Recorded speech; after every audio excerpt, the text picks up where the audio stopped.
Hi everyone, I haven't done this in quite a while. We're going to talk about Joha Q today.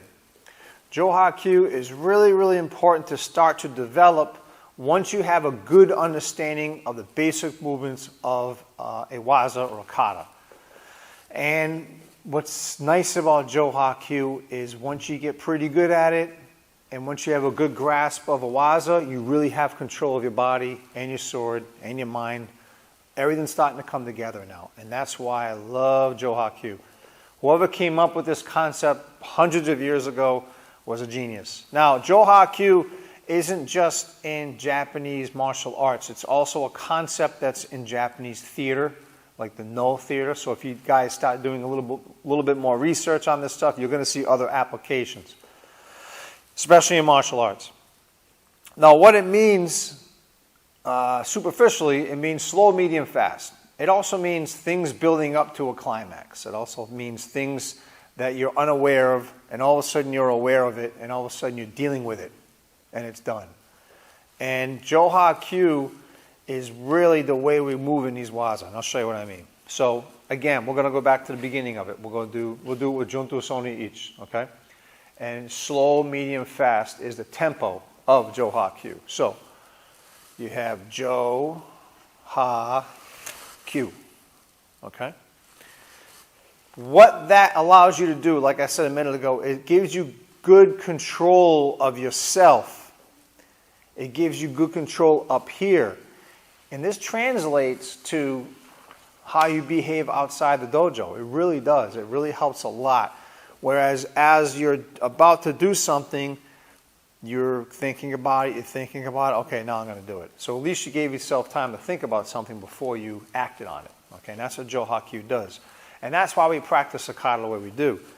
Now within each waza of Iaido, there are different Joha Qs at different points. It's not just one Joha Q for the entire thing. And I'll show you what I mean.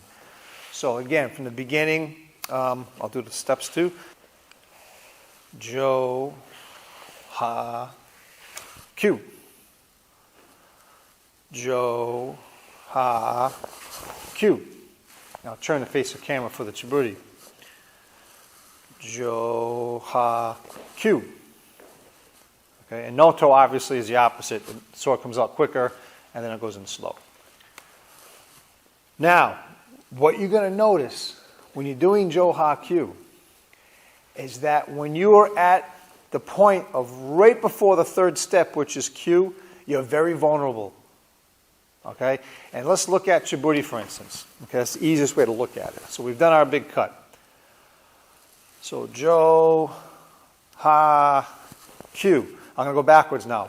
Do you notice here where I'm at? I'm very vulnerable here. I'm giving up my entire body, my legs, my sword's way over there. So that's why that's done quick. So when you're practicing your waza, guys, think about where you're at with each movement. And we talked about kihon before, right? Well, here's your kihon practice, is seeing where your body's exposed.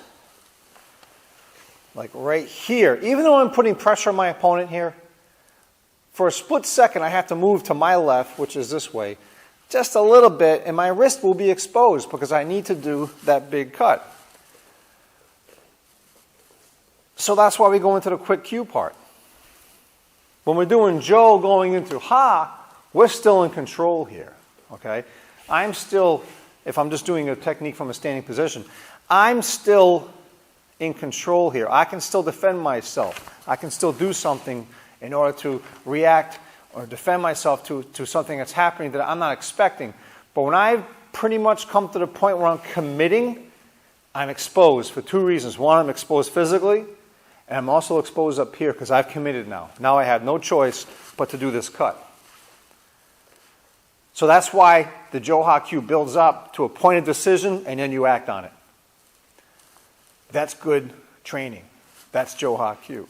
And this applies to just about every waza in the curriculum. Okay, even some of the Seiza waza you can do Joha Q. Okay, I'll go back a little bit here. So if you're looking at Skikage, for instance, okay? You're in Seiza here, someone's threatening you, sword comes down, Joha Q, all right? Then you come up and And do so what's the lesson here? What does Joha Q teach us? It teaches us control. It teaches us timing. And it teaches us preparation for what we're about to do, that maybe it's something we're not supposed to do. Or maybe it's going to be a bad decision. Or maybe when we get to Q, we need to do something else because something changed on the way. Right? Joha Q. Oop, different cut. Why? Maybe at the last second I felt something and I needed to come up that way, rather than just rushing into the decision of doing the first initial cut that you saw. Does that sound familiar? We do that in life all the time. We make rash decisions without thinking about them. Joha Q helps us with that. Hope this helps, guys. Again, thank you so much for all your support. Any questions, throw them down here in the comments. And thanks.